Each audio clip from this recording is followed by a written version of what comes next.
کہتے ہیں کہ ایک بادشاہ تھا جو بہت بڑا رحم دل تھا، اور اس کی رحم دلی کی اور شفقت کی اور اس کی اچائی کے چرچے ہر زبان زد عام تھے۔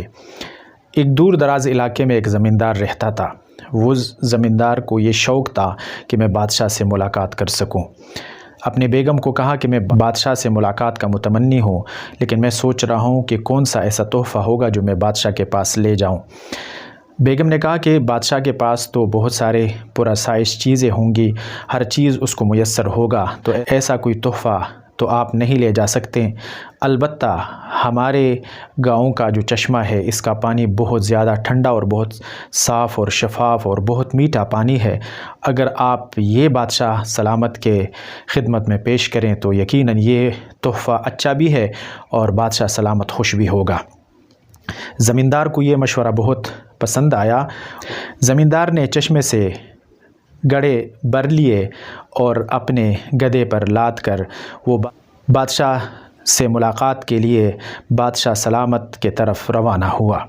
ہفتوں پیدل سفر کر کے جب وہ بادشاہ سلامت کے دربار پہنچا اور اس کو ملاقات کی اجازت ملی، تو اس نے بادشاہ سلامت کے سامنے وہ گڑھے پیش کیے کہ یہ ہمارے گاؤں کا ایک سوغات ہے قسم کا، اور یہ وہاں کا تازہ اور ٹھنڈا اور بہترین میٹھا پانی ہے جو میں آپ کے لیے تحفتاً لایا ہوں۔ بادشاہ سلامت خوش ہوا اور وزیر کو اشارہ کیا کہ گڑھے کھولے جائیں۔ وزیر نے جیسے گڑھے کھولے تو یقیناً ہفتے مہینے کے پیدل سفر کے دوران وہ پانی باسی ہو چکا تھا اور اس سے بدبو آ رہا تھا۔ بادشاہ نے اشارہ کیا کہ اس گڑھے کو بند کیا جائے اور وزیر کو کہا کہ اس گڑھے کے پانی گراؤ اور اس زمیندار کو ان گڑھوں میں سونا اور چاندی بھر دو اور ان کو دے دو، اور کہا کہ جب رخصت کرنے لگو تو ہمارے قسم جو ہمارے چشمے ہیں، ہمارے پاس جو پانی ہے، اس پانی اور ان باغات میں سے اس زمیندار کو وہاں سے گزارو تاکہ یہ وہاں کا نظارہ کر سکیں۔ وزیر نے بادشاہ کے حکم کی تعمیل کی اور کسان کو ان باغات اور ان چشموں کی سیر کرائی جو بادشاہ کی ملکیت تھی، جس میں طرح طرح کے چشمے اور طرح طرح کے باغات تھے۔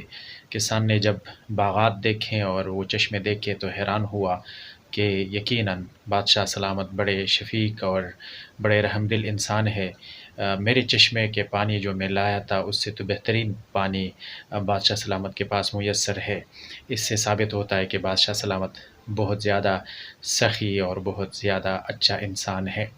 ناظرین کرام، اس واقعے سے ہمیں یہ سبق ملتا ہے کہ ہماری عبادات جو ٹوٹی پھوٹی عبادات ہوتی ہیں، ہماری جو عبادات ہیں، ان عبادات میں مختلف طرح کی کمی کوتاہیاں ہوتی ہیں، کبھی ریاکاری کے شکل میں، کبھی کوئی اور نقص، کبھی کوئی اور نقص، لیکن اس کے باوجود اللہ رب العزت ہماری ان ٹوٹی پھوٹی عبادات پر ہمیں جو نوازتے ہیں اور ہمیں جو دیتے ہیں، جو ثواب ہمیں ملتا ہے اور جو ہمیں اللہ کی طرف سے عنایات ملتی ہے، یقیناً ہماری عبادات یا ہم نے جو اعمال صالحہ کیے ہوتے ہیں ان میں نقائص اور ان میں کمی کوتاہی کے باوجود اللہ کریم ہم پہ جو کرم فرماتا ہے، یہ اللہ کی بڑی مہربانی ہوتی ہے اور بڑا عطا ہوتا ہے۔